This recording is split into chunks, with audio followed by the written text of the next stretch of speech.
Next in our May package, I am very excited to announce that we are releasing the 2021 Rosé. Made from Cabernet Sauvignon grapes right here, grown right here at LaGrange.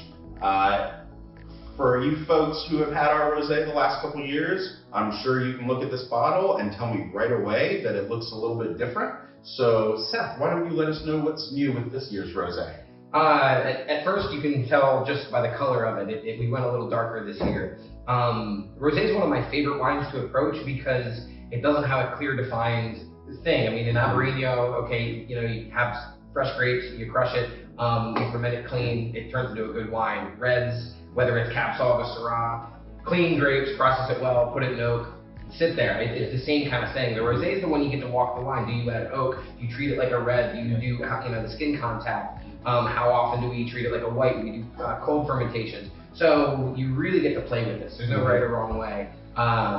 But I like to say that this is the right way to make it because I'm really thrilled with how it turns out. And as Amitai said, it's made from estate Cab Sauv. It has a little bit of the Petit Verdot and Cab Sauv from another farm in it, but it's very small amounts. Then we start with a white Cab Sauv. I do a whole cluster press, so it's completely a white wine to start, and then we basically blend in a little bit of the Cab Sauv from the same vineyard that had been barrel aged in a neutral barrel. And I'm talking 15 to 30 gallons into about 500 gallons, so not much, but that's what kind of gives it the color.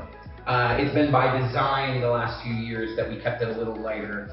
This time we wanted a little bit more color, and I think I'm very pleased with how it turned out, put it that way. Well, I think the color is beautiful. This is definitely my personal favorite style when you're looking at color on your Rosé, but also all the notes that pop with it. I mean, when we were tasting this last week and taking notes, it just kept getting so much strawberry and every kind of strawberry that people can imagine. Yeah. Unripened, ripened, strawberry rhubarb. I mean, it just is all there in one. And I know that once it decides to get a little sunny outside and start to warm up, this is going to be your best friend all summer. Oh, absolutely. I mean, this Rosé, you're going to take it to the beach, to the picnics, to your family gatherings, to the barbecues. It is going to be for every occasion. And I am so excited because I just love a great Rosé. What can I am not afraid to admit, Rosé is an amazing wine. So thank you for making this lovely color on this year's Rosé. We do have a lot of it, folks, so come in, get it, but I guarantee it is going to fly off the shelves. We've always had a problem selling out of Rosé very quickly. So that's why we ramped up the production, and this is a good one to start off with because I think it'll still sell out very quickly, even though it will. But it's also, but like we were saying, it's not just for different family events, but you could bring this to Thanksgiving later this year. Absolutely. It would go with that cranberry sauce, the stuffing, the white meats. I mean, you could bring this to a very nice dinner and it would be just great.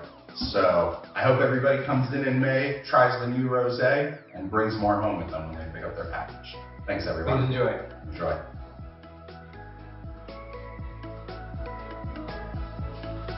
That's delicious.